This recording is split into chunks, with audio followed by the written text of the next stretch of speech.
என்றால் நம்முடைய பிள்ளைகளுக்கு பலவிதமான அமல்களையே சொல்லிக் கொடுக்கிறோம். நீ காலைச்சியா கடுத்துறவு கரெக்டா போயிடு, நீ லோகருக்கு போகணும், குரான் ஓதணும், இத்தனை ஜூஸ் ஓதணும், இன்னைக்கு ரமலானுக்குள்ள இத்தனை குரான் குடிக்கணும், இவ்வளவு பண்ணணும், இதையே திரும்ப திரும்ப சொல்றோமே தவிர அமல்களை பிள்ளைகளுக்கு அதை கஷ்டமாக கொடுக்க கூடாது. அமல்களை நாம் கொடுக்கும் பொழுது அவன் விருப்பமாக செய்ய வேண்டும். விருப்பமாக செய்யக்கூடிய பிள்ளைகளாக அமல்களை ஆக்கிவிட்டால் கண்டிப்பாக நாம் திணிக்க தேவையில்லை, அவர் தன்னாக அந்த பிள்ளை அமல்களை செய்வார். அப்போ விருப்பமாக செய்வதற்கு தான் பிள்ளைகளுக்கு என்ன வேணும்? தப்பா வேணும். அல்லாஹ்வுடைய பயம் வந்து விட்டது என்றால் எந்த பிள்ளையும் இதை செய்ய வேண்டும் என்று கட்டாயப்படுத்துவது நம்முடைய பிள்ளைகளாக இருக்கட்டும், மனைவியாக இருக்கட்டும், யாராக இருக்கட்டும், கட்டாயப்படுத்த வேண்டிய தேவை கிடையாது. அந்த தந்தை கூப்பிட்டு சொன்னாரு,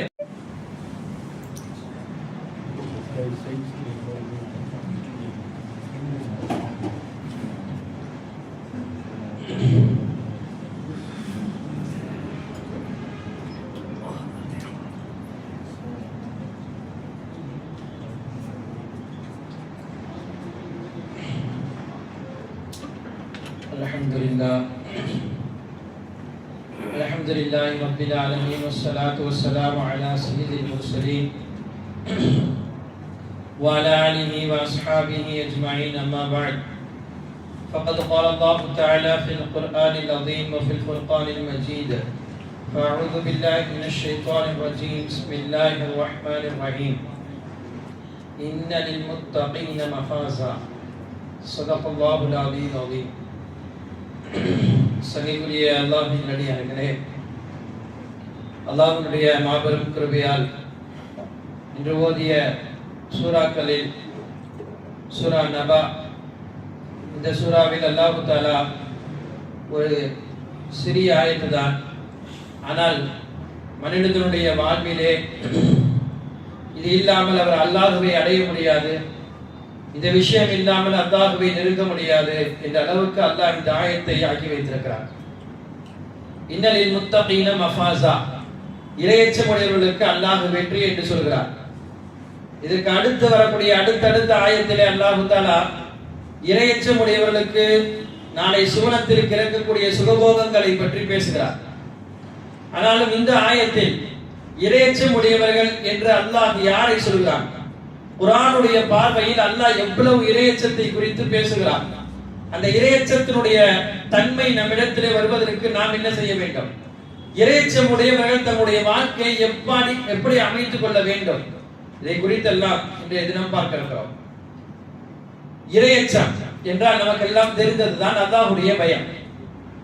இறையச்சத்தை குறித்து மட்டும் குர்ஆனில் சுமார் 250 இடங்களுக்கு மேல் அல்லாஹ் பேசுகிறார். தக்வா, முத்தகி இதெல்லாம் பார்க்க போனால் இறையச்சமுடையவர்களாக நீங்கள் இருங்கள் என்று பேசக்கூடிய இடம் குர்ஆனிலே 250 இடங்களுக்கு மேலே அல்லாஹ் பேசுகிறான் என்றால் இதுவே நமக்கு தெரிய வருகிறது அல்லாஹ் எந்த அளவுக்கு நம்மிடத்தில் இறையச்சம் வர வேண்டும் என்பதை விரும்புகிறார்.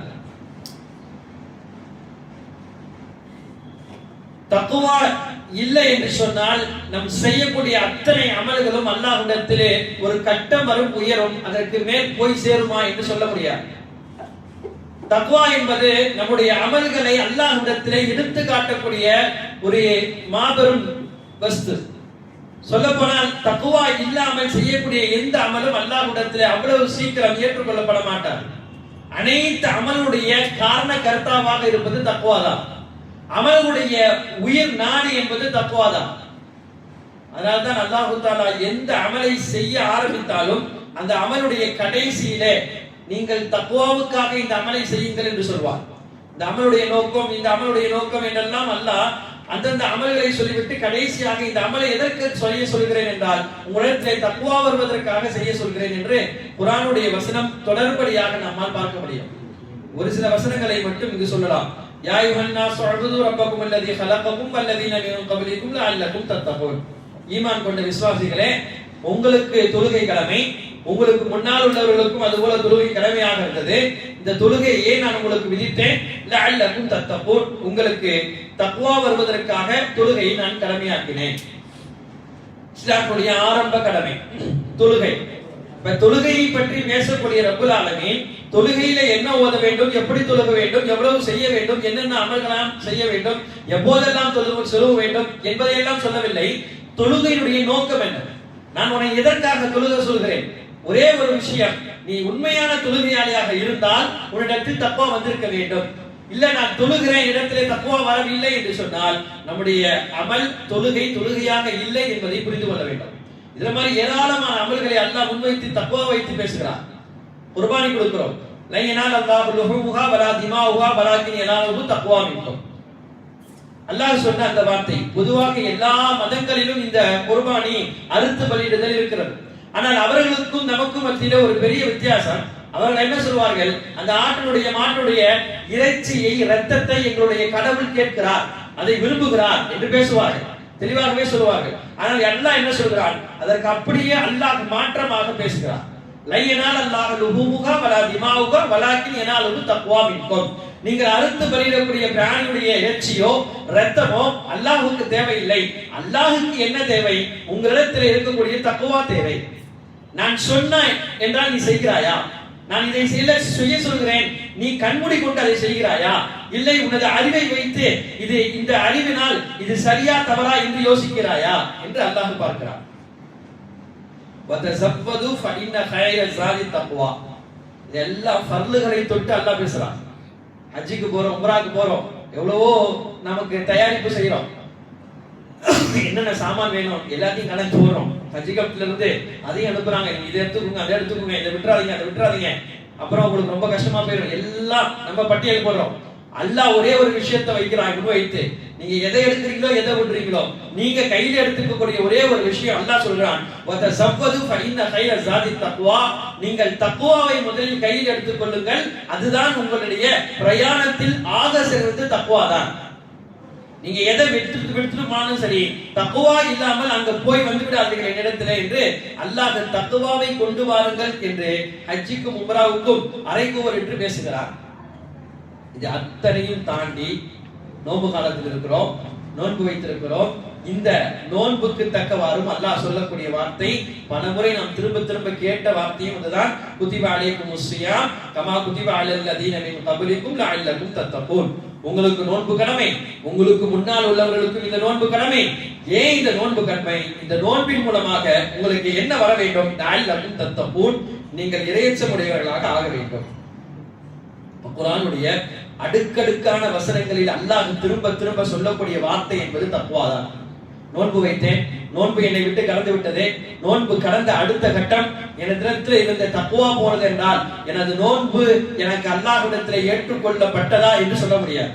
அல்லாஹ் என்ன சொல்றான், நோன்பை வைக்க சொல்றதுக்கு காரணமே உங்களிடம் தக்வா வருவதற்காக வைக்க சொல்கிறேன். அப்ப அந்த தக்வா உங்களிடத்தில் வரவில்லை என்றால் அந்த நோன்புக்குடைய பிரயோஜனத்தையும் பலனையும் அல்லாஹ் எப்படி கொடுப்பார்?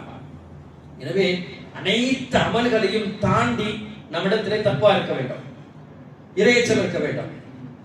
தக்வா என்ன, இறையச்சம் என்ன? அல்லாஹ்வை பயப்படுறதுன்னு சொல்றோம். எப்படி பயப்படுவது? சாதாரணமாக யோசிக்கலாம். இது அழகாக ஒரு பாடம் நடத்துவார்கள் நடத்தி இது விஷயத்தில. ஒரு தந்தை, அவருக்கு ஒரு 3 பிள்ளைகள் இருக்கிறது. 2 மகன், ஒரு சின்ன பிள்ளை, ஒரு சிறுமி, இளையவள். இப்ப இந்த 3 பிள்ளையும் அந்த தந்தை அழைத்து சொன்னார், நான் உங்களுக்கு ஒரு கேம் வைக்கிறேன், நீங்க அதுல வின் பண்ணீங்கன்னு சொன்னா உங்களுக்கு ஒரு பிரைஸ் கொடுக்கிறேன். தந்தை சொல்கிறார். பொதுவாக பிள்ளைங்க விளையாட்டுன்னு சொன்னா ரொம்ப ஆர்வமா இருப்பான். என்னப்பான்னு கேட்கிறான். எதற்காக சொல்ல வருகிறேன் என்றால், நம்முடைய பிள்ளைகளுக்கு பலவிதமான அமல்களையே சொல்லிக் கொடுக்கிறோம். நீ காலை ஈஸியா ஃபஜ்ர் கரெக்டா போயிடு, நீ லொஹருக்கு போகணும், குர்ஆன் ஓதணும், இத்தனை ஜுஸ் ஓதணும், இன்னைக்கு ரமலானுக்குள்ள இத்தனை குர்ஆன் முடிக்கணும், இவ்வளவு பண்ணணும், இதையே திரும்ப திரும்ப சொல்றோமே தவிர அமல்களை பிள்ளைகளுக்கு அதை கஷ்டமாக கொடுக்க கூடாது. அமல்களை நாம் கொடுக்கும் பொழுது அவன் விருப்பமாக செய்ய வேண்டும். விருப்பமாக செய்யக்கூடிய பிள்ளைகளாக அமல்களை ஆக்கிவிட்டால் கண்டிப்பாக நாம் திணிக்க தேவையில்லை, அவர் தன்னாக அந்த பிள்ளை அமல்களை செய்வார். அப்போ விருப்பமாக செய்வதற்கு தான் பிள்ளைகளுக்கு என்ன வேணும், தக்வா வேணும். அல்லாஹ்வுடைய பயம் வந்து விட்டது என்றால் எந்த பிள்ளையையும் இதை செய்ய வேண்டும் என்று கட்டாயப்படுத்துவது நம்முடைய பிள்ளைகளாக இருக்கட்டும், மனைவியாக இருக்கட்டும், யாராக இருக்கட்டும், கட்டாயப்படுத்த வேண்டிய தேவை கிடையாது. அந்த தந்தை கூப்பிட்டு சொன்னாரு, என்ன செய்யணும் அப்படின்னா, நான் உங்களுக்கு ஒரு நல்ல ஸ்நாக்ஸ் தரேன். இந்த ஸ்நாக்ஸை நீங்க 3 பேரும் யாருக்குமே தெரியாத இடத்துல போய் சாப்பிட்டு வந்துடணும். யாரு முதல்ல போய் சாப்பிட்டு வந்து என்கிட்ட சொல்றீங்களோ அவங்களுக்கு நான் ஒரு நல்ல ஒரு கிஃப்ட் தருவேன். ஆனா என்ன செய்யணும், ஒரே ஒரு நிபந்தனை, யாரும் பாத்திரக்கூடாது. நீங்க லேட்டா கூட வரலாம், ஆனா உங்களை யாரும் பாத்திரக்கூடாது. அந்த மாதிரி ஒரு இடத்துல போய் நீங்க சாப்பிட்டு வாங்க அப்படின்னு சொல்லி தன்னுடைய முதல் மகன், 2வது மகன், 3வது ஒரு சிறுமி, தன்னுடைய இளையவன் 3 பேத்துக்கும் ஸ்நாக்ஸ் கொடுக்குறாங்க தந்தை. கொடுத்து விட்டு அனுப்பிடுறாங்க. உங்க டைம் ஸ்டார்ட் ஆயிடுச்சு, போயிட்டு ஒரு 1/2 மணி நேரம் கழிச்சு வாங்க. 3 பேரும் போயிடுறாங்க. பெரியவன் நல்ல தூரமா ஒரு இடத்துக்கு போனார். போய் பார்த்து இங்கேயும் அங்கேயும் பார்த்தா தூரத்துல இந்த பக்கத்துல இருந்து அந்த பக்கத்துல இருந்து ஆள் நடமாட்டமே இல்ல, ஒரு ஈகாக்கா கூட இல்ல. நல்ல சந்தர்ப்பம் இது, தந்தையுடைய வைத்த இந்த பரீட்சையில நம்ம தான் வெற்றி பெறுவோம் அப்படின்னு சொல்லிட்டு அவர் முதல்ல அந்த ஸ்நாக்ஸ் எல்லாம் சாப்பிடுறாரு. சாப்பிட்டு முடிச்சு வாயை தொலைக்காம ஓடுகிறார் தந்தைகிட்ட. தந்தை முடிஞ்சிச்சு, முதல்ல வந்தது அந்த பிள்ளை தான். சொன்ன உடனே சரி வெயிட் பண்ணுமா, உன்னுடைய தம்பி தங்கச்சி எல்லாம் வரட்டும். அடுத்து தம்பி அவங்களுடைய வீடுகளில் பல அறைகள் இருக்கு. அந்த வீட்டுல ஒரு அறைக்குள்ள போய் அதுல இன்னொரு அறைக்குள்ள போய் ஒவ்வொரு கதையா தாளிட்டு அங்க இருக்கக்கூடிய பாக்ஸ் சுத்தி இருந்த பாக்ஸ் எல்லாம் தன்னை சுத்தி வச்சு தலைக்கு மேல ஒரு பாக்ஸ் வச்சு கீழே உட்கார்ந்து யாருக்கும் தெரியக்கூடாது சொல்லியிருக்காங்கல்ல, அதனால கீழே உட்கார்ந்து அதெல்லாம் சாப்பிட்டு வாயெல்லாம் தொடச்சிட்டு ஒவ்வொரு பாக்ஸையா எடுத்துட்டு அப்புறம் தந்தைட்டு அவள் வரார். 3வது சின்னவள் இளையவள் அவளும் வந்து நிற்கிறார். இப்போ தந்தை கேட்கிறார் முதலிலே வந்த தனது மகனிடம், நீ எப்படி சாப்பிட்ட, ஸ்நாக்ஸ் கொடுத்தேன், எங்க போய் சாப்பிட்ட, எப்படி சாப்பிட்டீங்க சொல்லுங்க. அப்போ அந்த பிள்ளை சொன்னான், அத்தா நீங்க யாருக்கும் தெரியக்கூடாதுன்னு சொல்லியிருக்கீங்க, அதனால நான் இந்த தெருவுல இல்ல அந்த தெருவுலாம் தாண்டி போயிட்டேன். அங்க போனது மட்டும் இல்ல, அங்க எல்லா பக்கமும் நான் பார்த்தேன், எந்த ஈகாக்கா ஒண்ணுமே இல்ல, மனுஷன் இல்ல, எந்த ஜீவராசி கூட என்ன பார்க்கல, நான் அப்படி சாப்பிட்டு வந்துட்டேன், எனக்கு தான் நீங்க பிரைஸ் தரணும். சரி தம்பி என்ன சொல்றான்னு கேட்போம். நீ என்னம்மா சொல்ற, எப்படி சாப்பிட்ட? அதான் நம்ம வீட்டுல 2-3 ரூம் இருக்கு, எல்லா ரூமுக்கும் போனேன், கடைசியில ஒரு ரூம், அந்த ரூம்ல நீங்க பெட்டியெல்லாம் வச்சிருக்கீங்க, அந்த பெட்டியெல்லாம் சுத்தி வச்சுக்கிட்டு என் மேல போட்டியை போட்டுக்கிட்டு நான் சாப்பிட்டேன். இப்ப என்ன யார் பார்க்க முடியும்? நீங்க பாத்தீங்களா? உங்களுக்கு கூட தெரியாது நான் இப்படி சாப்பிட்டுருப்பேன்னு, நான் அப்படி சாப்பிட்டேன். சரி, அப்புறம் கடைசியாக தங்கச்சியை கேட்டாங்க, நீ என்னம்மா எப்படிமா சாப்பிட்டேன்னு சொல்லும் பொழுது அதுவரையும் மறைத்திருந்த அந்த பட்டத்தை அந்த சிறுமி எடுத்து தந்தைக்கு முன் காட்டுகிறார். தந்தை கேட்டாங்க, என்னம்மா நீ சாப்பிடலையா? அண்ணன் சாப்பிட்டான், தம்பி சாப்பிட்டான், உனக்கு பிரைஸ் வேணாமா, நீ சாப்பிடலையா? கேட்கும் பொழுது அந்த சிறுமி சொன்ன பதில், அத்தா அண்ணன் யாருமே இல்லைன்னு சொல்லி தூரமா இடத்துக்கு போனாங்க, எனக்கும் அந்த இடம் தெரியும், ஆனா நானும் அங்க போயிருக்கலாம். என்னுடைய சின்ன அண்ணன் ரூம்குள்ள போய் யாருக்கும் தெரியாம சாப்பிட்டாங்க, அந்த இடம் எனக்கு தெரியும், நான் அங்க போயிருக்கலாம். ஆனா எனக்கு என்ன யோசனைன்னா, நான் எங்க போய் நின்றாலும் கூட யாரும் பார்க்கவில்லை, ஆனால் அல்லாஹ் பார்த்து கொண்டிருக்கிறான். அல்லாஹ் பார்க்காத ஒரு இடத்திலே நான் சாப்பிட வேண்டும். உங்களுடைய நிபந்தனை அதுதான், யாரும் பார்க்காத இடத்துல சாப்பிடணும்னு சொல்லியிருக்கீங்க. அப்ப யாரும் பார்க்காத இடம் என்று சொன்னால் நான் எந்த இடத்திற்கு போனாலும் என்னை படைத்தவரை என்னை பார்த்து கொண்டே இருக்கிறான், என்னால சாப்பிட முடியல, கொண்டுட்டு வந்துட்டேன்னு சொல்லும் பொழுது அந்த தந்தை கட்டி பிடித்து தன்னுடைய மகளை முத்தமிட்டு சொன்னால், உனக்குத்தான் பரிசு கொடுக்க போகிறேன் என்று சொல்லி பரிசை கொடுத்தார். இந்த தக்குவா பிள்ளைகளிடம் வந்துவிட்டால் எந்த அமல்களின் பக்கமும் வற்புறுத்த தேவையில்லை, இதை செய்ய வேண்டும் என்று சொல்ல தேவையில்லை. தக்குவா வந்துவிட்ட அமல்களுக்கு அது தன்னால பிள்ளை செய்ய ஆரம்பிச்சிடும். நம்ம சாதாரணமா தக்குவாவை நமக்குள்ள வரணும்னா நம்ம முதல்ல அதுக்குரியவர்களாக ஆகணும். எல்லா நேரத்திலையும் பிள்ளைகிட்ட இந்த விஷயத்த சொல்லணும், அல்லாஹ் அவனை பார்க்கறான், அல்லாஹ் பார்த்துட்டே இருக்கிறான். மத்தவங்க உன்னை பார்க்கறத விட அல்லாஹ் பார்க்கறான்றத உன் உள்ளத்துல கொண்டு வந்தனா மத்த எந்த விஷயங்களையும் நீ செய்யாமையே மத்தவங்க சொல்லாமையே உன்னால செய்ய முடியும் என்ற நினைப்புக்குள் பிள்ளைகளை ஆக்கப்பட்டால் கண்டிப்பாக அந்த பிள்ளைகள் வருங்காலத்தில் இறையச்சமுடைய பிள்ளைகளாக ஆக வருவார்கள் என்பதில் சந்தேகமில்லை. தக்குவா ஒரு 3 வகையாக பிரிக்கிறார்கள். முதல் வகை என்பது நம்முடைய அனைத்து விதமான இணை வைப்பை விட்டு நம்மை நாம் காத்துக்கொள்ள வேண்டும், ஷிர்க் செய்யாம இருக்கணும். ஷிர்க் 2 வகை, இணை வைத்தல் 2 வகை. ஒன்னு ஷிர்கே ஜலி என்று சொல்வார்கள், ஷிர்கே கஃபி என்று சொல்வார்கள். ஷிர்கே ஜலி என்று சொன்னால் வெளிப்படையாக அல்லாஹ்வுக்கு இணை வைக்கிறார். உலகத்தில் எந்த பெயர் தாங்கி முஸ்லீம் கூட அப்படி இணை வைக்க மாட்டான். அல்லாஹ்வுக்கு வெளிப்படையான இணை வைப்பது என்பது எந்த ஒரு முஸ்லிமாலும் அது செய்ய முடியாது. இரண்டாவது இருக்கிறது, இதுதான் ஷிர்கே கஃபி என்று சொல்வார்கள். இது என்னன்னா, நம்முடைய உள்ளத்தில் இருக்கும் ஆனால் நமக்கே தெரியாது நாம் அல்லாஹ்வுக்கு ஷிர்க் வைக்கிறோம், அல்லாஹ்வுக்கு இணை வைக்கிறோம் நமக்கே தெரியாமல் நாம் இணை வைத்துக் கொண்டிருப்போம். உதாரணமாக மற்றவர்கள் பார்வைக்காக செய்யக்கூடிய அமல்கள் என்பது கண்டிப்பாக அல்லாஹ்விடத்தில் அது அல்லாஹ்வுக்காக செய்யப்பட அமலாக கருதப்படாது. சாதாரணமா நம்ம தொழுகிற தொழுகைக்கும் மற்றவங்க பார்த்தாங்கன்னா அப்ப தொழுகிற தொழுகைக்கும் ஒரு வித்தியாசம் இருக்கும். அது மாதிரியான வித்தியாசம் இருந்தால் அந்த தொழுகை கேள்விக்குரியது. இல்ல யாரு பார்த்தாலும் நான் இப்படிதான் தொழுகிறேன், யாரு பார்க்கலனாலும் நான் அப்படிதான் தொழுவேன், அததான் ஓதுவேன், அதுதான் தொழுவேன், அப்படி இருந்தா நம்முடைய அமல்கள் நடுநிலையாக இருக்கிறது என்று பொருள். அப்ப அமல்கள் அது மாதிரியாக ஆயிடக்கூடாது, யாருடைய பார்வைக்காக வேண்டியும் அமல் ஆயிடக்கூடாது. எவ்வளவோ அமல் செய்யலாம், ஆனால் அமல்கள் பார்வைக்காக ஆயிடக்கூடாது. நாளை மறுமையில ஒரு ஷஹீதை கொண்டு வரப்படும், அல்லாஹ் அவர்களை விசாரிப்பான். நமக்கு தெரியும் நான் உனக்கு பெரிய உடல் ஆரோக்கியத்தை கொடுத்திருந்தேன், உடல் பலத்தை கொடுத்திருந்தேன், இந்த உடல் பலத்தை வைத்து நீ எனக்கு என்ன செய்தாய்? அவர் சொல்வார், யா அல்லாஹ், உனது மார்க்கத்திற்காக நான் போரிட்டேன், பல போர்களை சந்தித்தேன், ஒரு போரிலே நான் வஃபாத்தானேன், என்னை ஷஹீதாக்கப்பட்டது என்று சொல்வார்.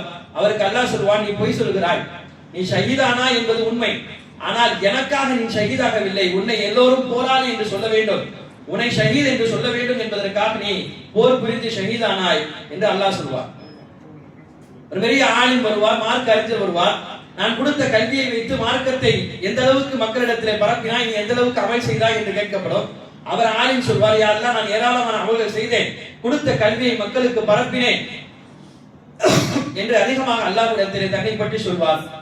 அல்லாஹ்வும் அதை தான் சொல்வான், நீ கொடுத்த கல்வியை அமல் செய்தாய், மக்களிடத்திலே பரப்பினாய், ஆனால் உன்னை எல்லோரும் ஆலிம் என்று சொல்ல வேண்டும், உன்னை எல்லோரும் மார்க்க அறிஞர் என்று சொல்ல வேண்டும் என்பதற்காக நீ அமல் செய்தாய். நீயும் ஒரு இடத்தில் தனியாக அவரையும் அவருடன் சேர்த்து அல்லாஹ் நிற்க வைப்பான். மூன்றாவது ஒரு செல்வந்தர் வருவார், நான் கொடுத்த செல்வத்திற்கு நீ என்ன செய்தாய்? அவரும் அதையே சொல்வார், யா அல்லாஹ், நீ கொடுத்த செல்வத்தில் நான் ஏராளமாக தர்மங்கள் செய்தேன், வறியவர்களுக்கு அள்ளி அள்ளி வாரி வாரி கொடுத்தேன் என்றெல்லாம் சொல்வார். உண்மை, நீ கொடுத்தாய், ஆனால் நீ எனக்காக கொடுத்தவில்லை, நீ உன்னை செல்வந்தன் என்று சொல்ல வேண்டும், உடையாளி என்று எல்லோரும் புகழ வேண்டும் என்பதற்காக செய்தாய் என்று அவரையும் அல்லாஹ் தள்ளி வைப்பான். தள்ளி வைத்து மூவரையும் மலக்குமார்களிடம் ஆணையிட்டு தலைக்குப்பர் கொண்டு போய் நரகத்திலே வீழ்த்தப்படும் என்பதாக ஹதீஸ் காண கிடைக்கிறது. அதாவது எவ்வளவு அமல்கள் அல்லாஹ்வுக்கு நான் செய்கிறேன் என்பதை விட முக்கியம், யாருக்காக நான் அமல் செய்கிறேன், எதற்காக அமல் செய்கிறேன். ஒரு ஏராளமான தொழுகைகள் தொழுவது என்பதை விட நான் தொழக்கூடிய ஒரு சின்ன சின்ன தொழுகைகள், சின்ன சின்ன இபாதத்தாக இருந்தாலும் அது முழுக்க முழுக்க அல்லாஹ்வுக்காக இருக்கும் பொழுது அந்த அல்லாஹ் அந்த இபாதத்தை பரிசுத்தமாக ஏற்றுக்கொள்கிறார். எனவேதான் ஹதீஸ் இப்படி வரும், அல்லாஹ் ஒரு மனிதரை பார்த்து ஆச்சரியப்படுகிறார், சந்தோஷம் அடைகிறார். எந்த மனிதர் தெரியுமா? யாருமே இல்லாத ஒரு காட்டிலே, ஒரு பாலைவனத்திலே சரியான நேரம் வந்தவுடன் வாங்க சொல்லி அல்லாஹ்வுக்காக தொழுகிறாரே, இவரை பார்த்து அல்லாஹ் தஆலா மலக்குமாரிடம் புகழ்ந்து பேசுகிறார். என்ன சொல்கிறான்? எனது அடியான் பார், யாராவது அவனை பார்ப்பாங்களா? யாருமே பார்ப்பதற்கு ஆள் இல்லை. இந்த கட்டத்தில் அவன் தொழுக வேண்டுமா? விட்டு இருக்கலாம். ஆனால் அவன் தொழுகிறான். என்ன காரணம்? நான் கேட்பேன், நான் பார்க்கிறேன் என்று சொல்கிறானே, இவனுடைய தொழுகைக்கு சமமாக உலகத்தில் யாருடைய தொழுகை வரும் என்று ஒரு மனிதன் மறைவாக செய்யக்கூடிய அமல்களை குறித்து அல்லாஹ் பாராட்டி பேசுவான் என்பதை நம்மால் ஹதீஸ்களில் காண முடிகிறது. எனவே யாருடைய பார்வைக்கும் உண்டான அமல் ஆகிவிட்டால் அது ஒரு வகையான மறைவான ஷிர்காக ஆகிவிடுகிறது. இரண்டாவது, தக்வா என்பதற்கு இரண்டாவது பொருள் சொல்கிறார்கள், அல்லாஹ் சொன்னதை சரியாக செய்வது. அல்லாஹ் சொன்னவுடன் அதை அப்படியே நிறைவேற்றுவது. சொல்ல போனால் இப்ராஹிம் அலைஹிஸ்ஸலாமுடைய வாழ்க்கை அதற்கு மிகப்பெரிய ஆதாரம் சுருதியாக நமக்கு காண கிடைக்கும். என்ன சொன்னார்கள்? அந்த மகனை அல்லாஹ்வுக்காக கொடுக்க சொன்னான் அல்லாஹ் தஆலா. எந்த கேள்வியும் கிடையாது, எந்த விதமான ஒரு மனசுல ஊசலாட்டமும் அல்ல. இத்தனைக்கும் அந்த மகனை 120 வருடங்களாக தவமிருந்து அவர்கள் பெற்றெடுத்திருக்கிறார்கள். ஒரு விதமாக அல்லாஹ்கிட்ட அல்லாஹ் கொடுத்துதான் ஆகணுமா, இது எப்படி, ஏன், எந்த பதிலும் கிடையாது. அல்லாஹ்ட்ட பேசல. அல்லாஹ் சொன்னதை மகனிடம் வந்து கேட்கிறார்கள். மகனிடம் அனுமதி கேட்க அந்த மகன் என்ன சொன்னார்? இப்ராஹிம் அலைஹிஸ்ஸலாமுக்கு பிறந்த குழந்தை எப்படி இருக்கும், அந்த சாயல் அல்லவா இருக்கும். மகனும் சொன்னார், தந்தையே, அல்லாஹ் உங்களுக்கு சொன்னதை நீங்கள் எந்த விதமான மன கஷ்டமும் இல்லாமல் செய்யுங்கள், என்னை பொறுமையானவனாக நாளை மறுமையிலே காண்பீர்கள் என்று இஸ்மாயில் அலைஹிஸ்ஸலாம் சொல்ல அவர்களுக்கு நடந்த அந்த உரையாடல் மிக அழகாக இருக்கும். கடைசி கட்டம், ஒரு தந்தை ஒரு மகனை அறுப்பதென்றால் என்ன, சாதாரண ஒரு பூச்சி புழுவை கூட நம்மளால் அவ்வளவு சீக்கிரமாக சாகடிக்க முடியாது. அதையும் தாண்டி மனிதர்களை, சிறுமிகளை கை வைத்து நாம் கொலை செய்ய வேண்டும் என்றால் எந்த ஒரு மனிதனாகவும் அதை சிந்தனை கூட செய்ய முடியாது. ஆனால் அதை அல்லாஹ் சொல்லிவிட்டான் என்ற கட்டத்திலே கத்தியை கையிலே தூக்கிறார்கள், அறுக்க முற்பட்டு வருகிறார்கள். இஸ்மாயில் அலைஹிஸ்ஸலாம் சொல்கிறார்கள், தந்தையை, என் முகத்தை பார்க்க வேண்டாம், எனது முகத்தை திருப்பிக் கொள்ளுங்கள், என் கண்களை கட்டிக் கொள்ளுங்கள், உங்களால் அறுக்க முடியாது. என்னதான் நபியாக இருந்தாலும் கூட, அல்லாஹ் சொன்னதை செய்வதற்கு அவர் தயாராக இருந்தாலும் அல்லாஹ் கொடுத்த அந்த பாசமும் பிணைப்பும் எப்படி அவரிடம் உள்ளத்திலிருந்து எடுக்கப்பட முடியும்? ஆனால் அல்லாஹ் சொல்லிவிட்டான் என்பதை செய்ய முற்பட்டு வந்தார்கள். அல்லாஹ் சொன்னதை செய்வது என்பது இதுதான் தக்வாவுடைய அடுத்த தரம். மூன்றாவது தக்வா, இது நபிமார்களுக்கே இருந்த உச்சகட்டம். என்ன? நமக்கு எதிலெல்லாம் சந்தேகமாக இருக்குமோ அதை விட்டு நாம் தவிர்த்து கொள்ள வேண்டும். இன்னைக்கு ஏராளமான கேள்விகள் இதுல தான் வருது. அதாவது இந்த வியாபாரம் செய்யற, அந்த வியாபாரம் செய்யற, கிரிப்டோ கரன்சியா, அது காயின், இது அப்புறம் லோனு, மற்ற விஷயங்கள், லைஃப் இன்சூரன்ஸ், ஏராளமான கேள்விகள் வருது. அது அப்போ அப்படி இருந்துச்சு சார். இப்போ இது கொஞ்சம் மாறி இருக்கு, இந்த மாதிரி இருக்கு, அப்ப இந்த மாதிரி இருந்தா கூடுமா, இப்படி இருந்தா கூடுமா, கொஞ்ச நேரம் அசத்தே ரொம்ப நேரம் யோசிச்சு நான் மசாலா பார்த்துட்டு வந்து சொல்றேன் என்று அந்த அளவுக்கு ஆக்கப்படும் பொழுது நம்ம அதை கேள்வியா கொண்டு வர தேவையில்லை, அதை விட்டு ஒதுக்கணும், அவ்வளவுதான். எந்த விஷயத்தில் நமக்கு சந்தேகம் இருக்குமோ, இது ஷரியத்தில் கூடுமா, இது ஹதீஸ்களில் கூடுமா என்பதை தெளிவாக ஹதீஸ் தெளிவாக ஆக்குகிறது. தெளிவில்லாமல் இருக்கக்கூடிய சந்தேகங்கள் எல்லாம் ஹதீஸ்களை விட அதெல்லாம் முத்தஷபஹாத், அது சந்தேகம். அந்த மாதிரி சந்தேகத்தை நீங்கள் என்ன செய்ய வேண்டும், அதற்குள் நுழையாமல் இருக்க வேண்டும். அதுதான் தக்வாவினுடைய உச்சம். விட்டுறலாம். நாளைக்கு அல்லாஹ்ட்ட போய் அதை சொல்லலாம், யா அல்லாஹ், இந்த விஷயத்தை நான் செய்ய விருப்பப்பட்டேன், ஆனால் எனக்கு இதுல தெளிவு இல்லை, தெளிவு இல்லாமல் நான் கேட்டேன், இதை விட சொன்னார்கள், நான் விட்டு விட்டேன். தக்வாவுடைய உச்சத்திற்கு அல்லாஹ் கொடுக்கக்கூடிய ஒரே ஒரு நமக்கு கொடுக்கக்கூடியது சொர்க்கம் மட்டும்தான். குர்ஆனிலே அதை அல்லாஹ் சொல்கிறான். எனவே நம்முடைய வாழ்நாட்களுடைய காலத்தில் தக்குவா என்ற இந்த அமல் வந்துவிட்டால் அடுத்தடுத்து அல்லாஹ் நம்முடைய வாழ்நாட்களிலே அனைத்து காரியங்களும் இலகுவாக்குவான். நாளை மறுமையிலே தக்குவா உடையவர்களுக்கு என்று தனியாக அல்லாஹ் இருப்பிடத்தை வைத்திருக்கிறார். சஹாபாக்களுடைய வரலாறு எல்லாம் எடுத்து பார்க்கலாமே, உள்ளம் நிறைய தக்குவா இருந்துச்சு. அந்த சஹாபாக்களுடைய வீடு மட்டும் ஏன் அப்படி இருந்தது, அவருடைய அமல்கள் ஏன் அவ்வளவு இருந்தது என்றெல்லாம் யோசிக்கிறோமே, அதற்கு ஒரே ஒரு காரணம், அவரிடம் தக்குவா இருந்தது. ரசூலுல்லாஹ் இப்படியே சொல்வார்களே, உமர், உங்களை பார்த்தால், உங்களை பார்த்தவுடன் ஷைத்தான் இந்த தெருவிலே நீங்கள் நடந்தால் அந்த தெருவில் ஓடுகிறார். ஷைத்தான் இந்த அளவுக்கு உமர் ரலியல்லாஹுவை பார்த்து ஓடுவதற்கு என்ன காரணம், அந்த உமர் ரலியல்லாஹு அன்ஹு அல்லாஹ்வை கவனித்து அவ்வளவு பயப்பட்டார்கள். அல்லாஹ்வை பயப்படுபவனுக்கு உலகத்தில் அனைத்தையும் அல்லாஹ் பயப்பட வைக்கிறார். அல்லாஹ்வை பயப்படாதவனுக்கு ஒரு இரவில் நடந்து போனாலும் ஒரு மரத்துடைய இலை அசைந்தாலும் கூட பயம் வருகிறது. மனஹாஃபல்லாஹு ஹாஃபலஹு குல்ல ஷை என்று சொல்வார்கள். அப்ப அல்லாஹ்வு பயந்தவனுக்கு உலகத்தை அனைத்தையும் அல்லாஹ் தஆலா அவனுக்கு பயப்பட வைக்கிறான். அல்லாஹ்வை பயப்படாதவனை அல்லாஹ் தஆலா கண்டிப்பாக வேறு வஸ்துக்களின் மூலமாக அவனை பயப்பட வைக்கிறான். உமர் ரலியல்லாஹு அன்ஹு உச்சகட்ட தக்வா. அவர்கள் எடுத்த அத்தனை குடும்பத்தை சேகரித்ததும், அவருடைய குடும்பத்தினுடைய உறுப்பினர்களாக யாரையெல்லாம் எடுத்தார்களோ அவர்களையும் தக்வா உடையவர்களாகவே தேடி தேடி பிடித்தார்கள். உமர் ரலியல்லாஹுடைய ஆட்சி காலத்தை பற்றி நாம் சொல்ல தேவையில்லை. இந்தியாவினுடைய சுதந்திரம் வாங்கி கொடுத்தார் காந்தி என்று சொல்கிறோம். மகாத்மா காந்தி தன்னுடைய வரலாறு புத்தகத்தில் எழுதுகிறார், நான் ஒரு ஆட்சியை நிறுவ வேண்டும் என்று ஆசைப்படுகிறேன். அந்த ஆட்சி இஸ்லாமுடைய இரண்டாவது கலீஃபாவான உமருடைய ஆட்சியாக இருக்க வேண்டும் என்று தன்னுடைய கனவை எடுத்து சொல்கிறார். காந்தி தனது வரலாற்று புத்தகத்தில் பதிவு செய்யப்பட்டிருக்கிறார். அவ்வளவு நீதமான ஆட்சி உமருடைய ரலியல்லாஹுடைய ஆட்சி காலமாக இருந்தால் அவர் எவ்வளவு தக்வாவுடையவர்களாக இருந்திருப்பார்கள். உமர் ரலியல்லாஹு எப்பவுமே இரவு நேரத்தில் அப்படியே சுத்தி அந்த நகரை சுத்தி ரோந்து போவார்கள். ரோந்து போகக்கூடிய நோக்கம் என்னவென்றால், தன்னுடைய ஆட்சியினுடைய நிலைமை குறித்து அவர்கள் தெரிந்து கொள்வதற்காக போவார்கள். பொதுவாக நம்மள்ட்ட பேசுறவங்க எல்லாமே நம்மள புகழ்ந்து தான் பேசுவாங்க. ஆனா வெளியே போய் பேசும்போது தான் சொல்லுவாங்க, அவரா என்ன சும்மா எதையாச்சும் பேசிட்டே இருப்பாரு, இப்படி நம்மளை பத்தி வெளியே தான் பேசுவாங்க. இதுவரை நமக்கு முன்னால வந்தவங்க நம்ம மாதிரி ஆளே இல்லைன்னு பேசுவாங்க. அதனால உமர் ரலியல்லாஹு யாரையும் உட்கார வச்சு என் ஆட்சி எப்படி இருக்கு நேரா கேட்கவே மாட்டாங்க. கேட்டா இப்படி பொய் சொல்லுவாரு, வேற ஏதாச்சும் இல்லாததை சொல்லுவாருன்னு சொல்லி உமர் ரலியல்லாஹுடைய வழக்கம் இதுதான். இரவு நேரங்களில் தன்னுடைய ஆட்சி குறித்து யாரெல்லாம் எங்கெல்லாம் பேசிக் கொண்டிருக்கிறார்களோ அதை கேட்பதற்காக அப்படி ரோந்து போவான். அப்படி போய் கொண்டு இருக்கக்கூடிய நேரத்திலே கையில ஒரு அதிகாரியை கூட்டு போவான். அது மாதிரியான நேரத்துல தான் ஒரு வீட்டில இருந்து சத்தம் வருகிறது. தாய் சொல்கிறாள், அம்மா இன்னைக்கு பால் ரொம்ப கம்மியா இருக்கு, அதனால நீ என்ன செய்யணும்னா கொஞ்சம் தண்ணி அதிகமா கலந்துரு பால்ல என்று தாய் சொல்கிறார். மகள் சொல்கிறார், என்னமா சொல்றீங்க, இப்படி செய்யலாமா, இது உமர் ரலியல்லாஹுடைய ஆட்சி காலம் இல்லையா? ஒவ்வொரு நாளும் உமர் ரலியல்லாஹு கடைசி நேரத்திலே இரவிலே தந்தூரம் போட்டுக்கொண்டு வருகிறார் அதிகாரி. யாரும் பாலிலே நீங்கள் தண்ணீரை கலந்து விட வேண்டாம் என்று சொல்லுகிறார், ஞாபகம் ஊட்டுகிறார். அதை மீறி நாம் இதுவாறு செய்வது என்பது உமர் ரலியல்லாஹுடைய ஆட்சி காலமாச்சே என்று சொல்லும் பொழுது தாய் சொன்னால், என்ன உமர் என்ன பார்த்துட்டா இருக்காரு, இல்ல உமருடைய அதிகாரி இந்த நேரத்துல பாக்குறாரா, யாரு பாக்குறா, செஞ்சு ஒரு நாள் 2 நாள் தானே, விட்டுருங்க பாத்துக்கலாம் என்று தாய் சொல்கிறார். மகள் சொன்னால், யாரு பார்க்காவிட்டாலும் அல்லாஹ் பார்க்கிறார், அல்லாஹ் பார்க்கும் பொழுது நான் எப்படி செய்வேன், நான் அதை செய்ய முடியாது என்று இந்த சத்தங்கள் மட்டும் கேட்கிறது. உமர் ரலியல்லாஹு அதிகாரி விட்டு வீட்டுக்கு வெளியே இருக்கிறார்கள். இப்ப அதிகாரி நம்ம சொன்னார்கள், இந்த வீட்டை நீங்க ஒரு மார்க் பண்ணிக்கோங்க. அந்த காலத்துல அதுதான், இந்த மாதிரியான ஏதாவது ஒரு செய்தி வந்துச்சுன்னு சொன்னா அந்த வீட்டுல ஒரு குறி, அவங்களுக்கு தெரிஞ்ச மாதிரி ஒரு குறி போட்டுருவாங்க. காலையிலே நல்ல விஷயம்னா அவரை கூடுவாங்க, கெட்ட விஷயம்னாலும் கூப்பிட்டு உமர் ரலியல்லாஹு எச்சரிப்பார்கள். இது ஒரு வளமை.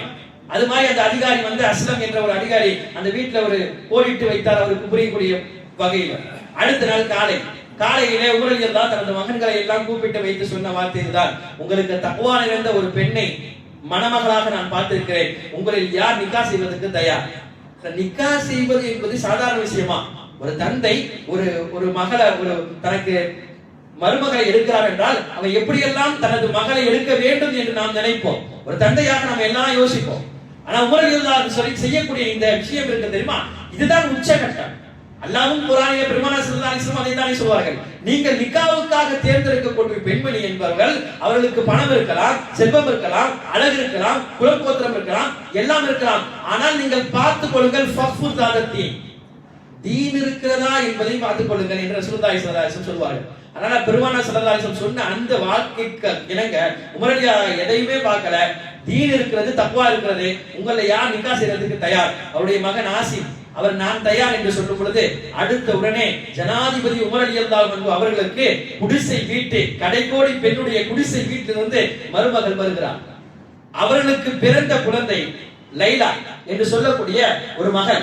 அந்த மகளுக்கு பிறந்த குழந்தைதான் அப்துல்லாஹ் இப்னு உமர் இப்னு அப்துல் அசீஸ் என்று சொல்லக்கூடிய உமர் ரலியல்லாஹுவை போன்றே ஆட்சி செய்த கிட்டத்தட்ட கலீஃபாக்களிலே 5வது கலீஃபா என்று பெயர் எடுத்த உமர் இப்னு அப்துல் அசீஸ் ரஹ்மத்துல்லாஹி அலைஹி. இதன் வரலாற்றெல்லாம் எங்கிருந்து வருகிறது என்றால் அதற்கு இருந்த அவருடைய தக்வாவுடைய அடிப்படையிலே ஆரம்ப காலத்திலே அவர்கள் இருந்த தக்வாவும் அவருடைய இருந்த இறையச்சமும் தான் தொடர்படியாக வாழையடி வாழையாக வருகிறது.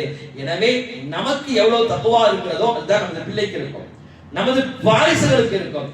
நமக்கு தக்வா இல்லை, நாம் அல்லாஹ்வை பயப்படவில்லை, அல்லாஹ்வுடைய எச்சரிக்கை நமக்கு வரவில்லை, பார்ப்பவர்களுக்காக நாம் பல விதமான அமல்களை செய்து பெற்றோர் பிள்ளை அதை பார்த்து விட்டான் என்றால் அதை விட வேறு விஷயத்தை நமது பிள்ளைக்கு சொல்லித்தர தேவையில்லை. சில விஷயம் நம்ம அப்படி செய்வோம், என்னன்னு சொன்னா சின்ன பிள்ளை தானே அப்படின்னு நினைச்சு இந்த விஷயத்தை நம்ம அசால்ட்டா செஞ்சிருவோம். ஆனால் பிள்ளைகளுக்கு நாம் சொல்லும் பாடத்தை விட கவனிப்பும் பாடத்தில் தான் அதிக ஈர்ப்பு இருக்கும். நம்முடைய பிள்ளைகள் வீட்டில் இருக்கக்கூடிய காலங்களிலே அந்த நேரத்திலே நம்மை கவனிக்கும் பொழுது கவனித்து அவர்கள் ஈர்க்கக்கூடிய அந்த பாடங்கள் என்பது அவருடைய உள்ளத்தில் படிப்பை விட அதிகமாக புகுகிறது. சாதாரணமா நம்ம நினைக்கிற ஒவ்வொரு விஷயம் அல்ல, அந்த பிள்ளைகளுடைய வாழ்க்கை என்பது நம்மை பார்த்து பார்த்து பார்த்து பழகுவது தான் இருக்கிறது. எனவே தக்வா என்பது எங்கோ தேட வேண்டிய விஷயம் அல்ல, நம்முடைய உள்ளத்திற்குள்ளே இருக்கிறது. அல்லாஹ்வை ஒவ்வொரு விஷயத்தையும் நாம் செய்யும் பொழுது அல்லாஹ் என்னை பார்க்கிறான், இது மார்க்கத்தில் கூடுமா கூடாதா என்பதை யோசித்தால் அதுவே உச்சகட்ட தக்வா. நம் அனைவரையும் அல்லாஹ் தக்வா உடையவர்களாக ஆக்குவானாக. வாஹிரு தஅவானா அல்ஹம்துலில்லாஹி ரப்பில் ஆலமீன்.